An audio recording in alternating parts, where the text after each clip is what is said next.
Hello everyone, this is Brad here with Addicted to the Q. If you're new, welcome. If you've been here before, welcome back. I'm going to do a couple different things this weekend to do some videos of. This right here is lamb shoulder chop. Just a disclaimer, I have never cooked these before, but I've been talking to David Bosca with Butcher Barbecue and he's gave me some pointers. So we're going to see how they turn out and I'll run you through my process. If you've never cooked them either, then maybe you'll learn something. So let's get started. Alright, one of the first things we're going to do is light our charcoal. It's been rainy, so it shouldn't matter. I'm going to put 2 of these fire starters in the bottom. You can use paper in the bottom. It doesn't really matter.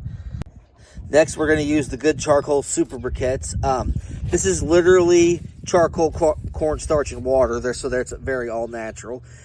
We also have a video where we compare this to some other brands of briquettes, and it's not even close. They last like 4 times as long. So we're just going to fill this chimney up. My goodness. It's hard doing this one-handed. And of course, hang on. Alright, here's a full chimney of the Good Charcoal. I'm going to get ready to light it. I didn't think you needed me to watch me struggle trying to fill the thing up. Here is what we're going to use to light it. Royal Oak Flame Saber. It's small, it's compact, and it works well. And what I try to do is I try to remember roughly where I had the thing in there, but it spreads out all everywhere, so it's not really going to matter. It should light up those fire starters we had. Should get you good and smoky here in a second. Now you can see the smoke starting to come out. I go around to the other side just in case. Same thing on the other side of the chimney. Now we got this smoke rolling. Alright, let's go inside and rub our lamb chops. Alright, we got our lamb chops here. I'm going to do something a little unorthodox. Water. Brush. This, I'm not a big fan of mustard or any kind of binder. Water actually does just fine, which is actually a trick I learned from David Bosca.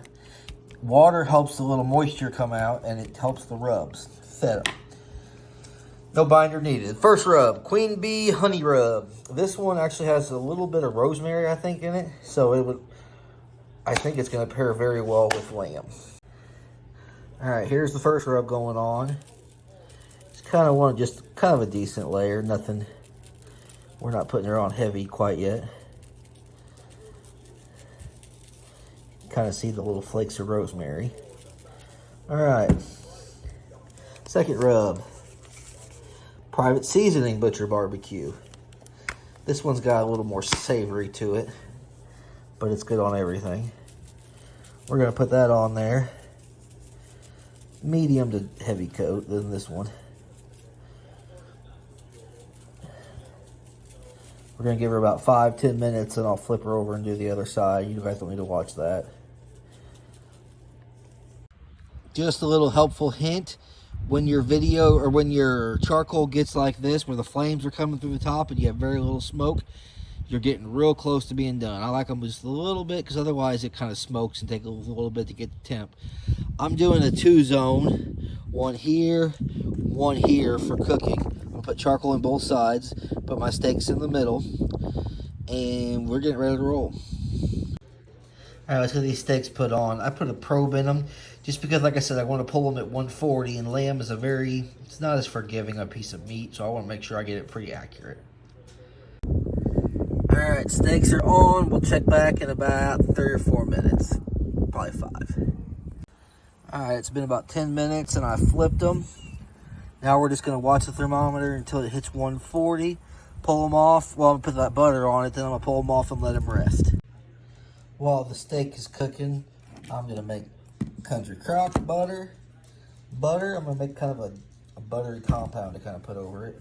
I could be making this all wrong, but this is what I like, so it doesn't have to be fancy. A couple things of butter. JDQ sweet garlic, more of a savory tone.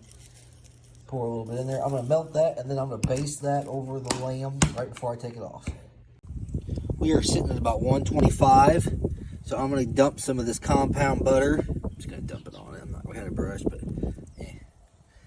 and just let it cook the last little bit, kind of baste it. I'm going to save a little bit to maybe dip in it when I'm done. So there we go.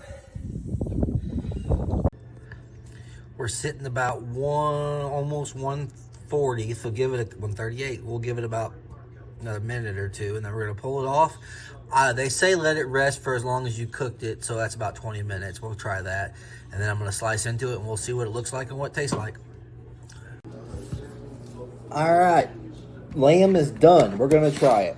I'm going to give you my honest opinion. Like I said, I have never honestly ever tried lamb before.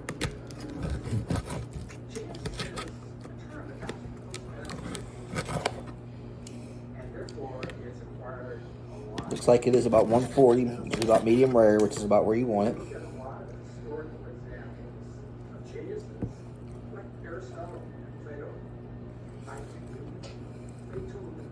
That rosemary really did pair well with the lamb.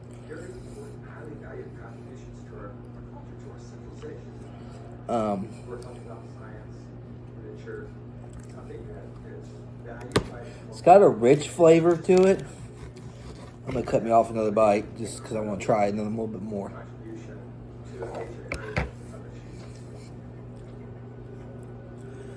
It's definitely rich and robust. It's not... Definitely has its own taste, but it's really, really good. So I'm going to definitely have this again. Thanks, everybody. While you're at it, like, share, subscribe, do what you can. Thank you.